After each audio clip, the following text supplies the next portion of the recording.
ఒక చిన్న గ్రంథం, కాని అపారమైన జ్ఞానం. క్రీస్తు శకం 499లో ప్రపంచాన్ని ఆశ్చర్యపరిచిన మహాగ్రంథం ఆర్యభటీయం. ఈ గ్రంథాన్ని రచించిన మహామేధావి ఆర్యభట్టుడు 23 ఏళ్ల వయసులోనే ఈ అద్భుత రచన పూర్తి చేశాడు. ఆర్యభటీయం 4 భాగాలుగా విభజించబడింది: గీతికాపాదం, గణితపాదం, కాలక్రియాపాదం, గోళపాదం.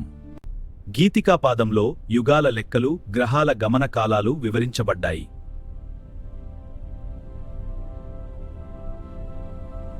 గణితపాదం కూడిక, తీసివేత, గుణకం, భాగహారం మాత్రమే కాదు, పై విలువను 2.1416కు దగ్గరగా లెక్కించాడు.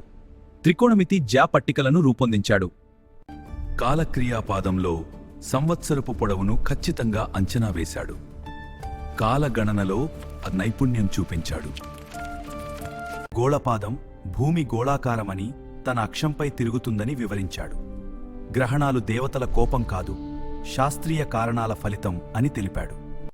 ఆ కాలంలో ఇది ధైర్యమైన ఆలోచన, కాని విజ్ఞానం ఎప్పుడూ సత్యాన్ని వెలుగులోకి తీసుకొస్తుంది. ఆర్యభటీయం తరువాత అనేక భాషల్లోకి అనువాదమైంది. ప్రపంచ శాస్త్ర అభివృద్ధికి పునాది అయింది.